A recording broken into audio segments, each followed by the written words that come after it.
Hello friends and guys. Corona वैश्विक महामारी के चलते आज बच्चों का पठन पाठन अवरुद्ध है और ये चिंता हो रही है कि किस प्रकार से अपने बच्चों तक सभी विषयों की शिक्षा को पहुंचाया जाए। इसी कड़ी में हमारी भारत सरकार ने, हमारी राज्य सरकार ने ऑनलाइन क्लास के जरिए बच्चों को शिक्षा देने के लिए आदेश पारित किए हैं। इसी कड़ी में मैं भी चाह रहा हूं कि आप सभी तक जिस विषय में जिन अध्यापकों की रुचि है उस विषय का ज्ञान आप तक पहुंचाया जाए। तो सुप्रभात, वेलकम। आज मैं लाइव क्लास में हिंदी साहित्य के विषय में चर्चा करूंगा। सर्वप्रथम मैं हिंदी गद्य के बारे में बताना चाहूँगा। गद्य के माध्यम से अपने विचारों और भावों को सरल और स्वाभाविक रूप में अभिव्यक्त किया जा सकता है। यही कारण है कि विभिन्न सामाजिक, साहित्यिक एवं वैज्ञानिक विषयों की प्रस्तुति हेतु गद्य को ही प्रयुक्त किया जाता है। गद्य वह रचना जो छंद के बंधनों से मुक्त होती है,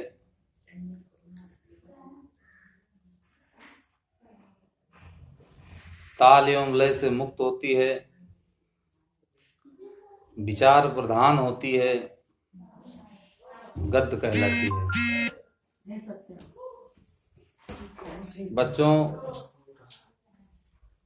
हिंदी साहित्य के माध्यम से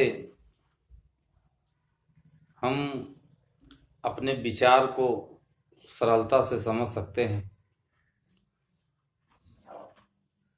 हिंदी गद्य की विधाओं में हम रुचि उत्पन्न करके महारत हासिल कर सकते हैं। हिंदी गद्य की प्रमुख विधाओं में कहानी, निबंध, उपन्यास, रेखाचित्र, संस्मरण, रिपोर्टाज, उपन्यास, एकांकी आदि लगभग 16 विधाएं हिंदी गद्य में पढ़ी जाती हैं और सभी विधाओं के अलग अलग लेखक हुए हैं। उन सभी लेखकों के जीवन परिचय और उनके द्वारा लिखी गई पुस्तकों को हमें अध्ययन करना है। और कोरोना जैसे वैश्विक महामारी ने हमें अनुभव दिया है कि हम किस प्रकार से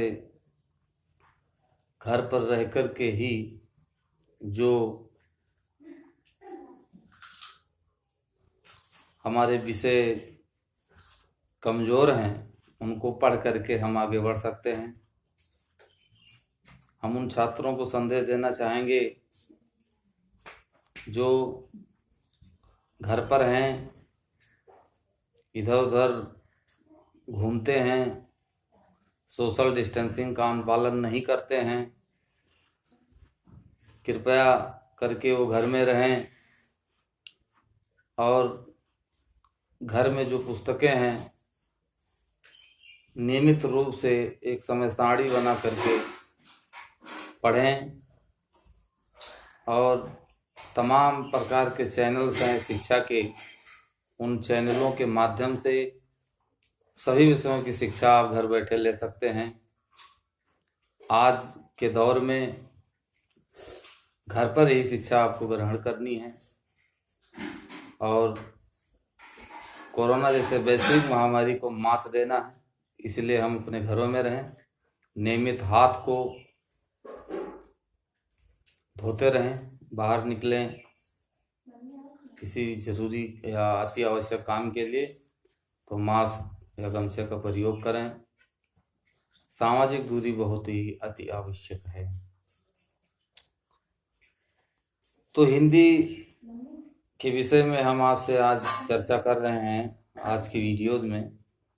हिंदी गद्य का काल विभाजन जो माना गया है, पूर्व भारतेंदु युग 13वीं शताब्दी के मध्य से 1868 ईस्वी तक पूर्व भारतेंदु युग माना जाता है। भारतेंदु युग सन 1868 से 1900 ईस्वी तक, द्विवेदी युग सन 1900 से 1922 ईस्वी तक, शुक्ल युग सन 1919 से 1938 ईस्वी तक, शुक्लोत्तर युग सन 1938 से 1947 ईस्वी तक, स्वतंत्रोत्तर युग सन 1947 से अब तक। हिंदी गद्य के काल विभाजन में लेखकों के बारे में हमें पढ़ना है।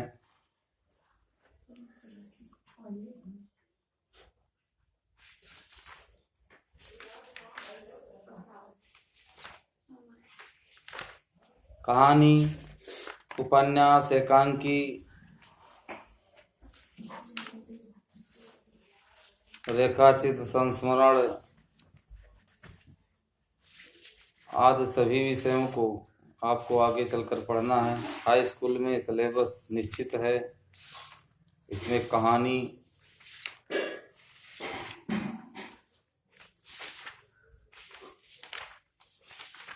सभी युगों की आपको पढ़ने हैं, निबंध भी पढ़ने हैं, संस्मरण भी पढ़ना है, रेखा चित्र भी पढ़ना है कक्षा 10 में जो दिए गए हैं। बच्चों, हिंदी गद्य में परीक्षा में रेखांकित अंशों की व्याख्या आती है हिंदी गद्य की। अमूमन बच्चे रेखांकित अंशों की व्याख्या करने में थोड़ा असहज होते हैं। तथ्यपरक प्रश्न भी होते हैं और गद्यांशों पर आधारित 6 अंक पूछे जाते हैं। 6 अंक ये बहुत महत्वपूर्ण होते हैं।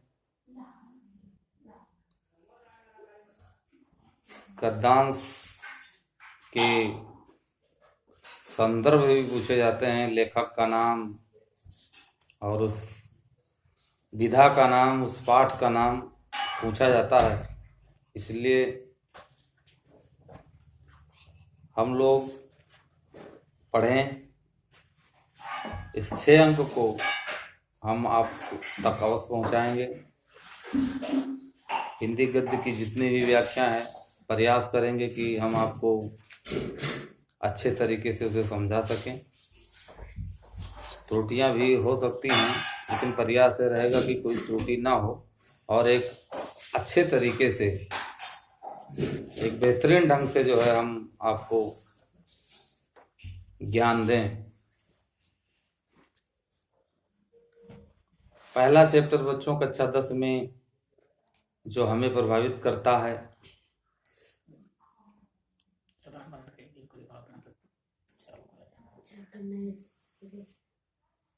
ठीक है बच्चों। अब अगले वीडियो में हम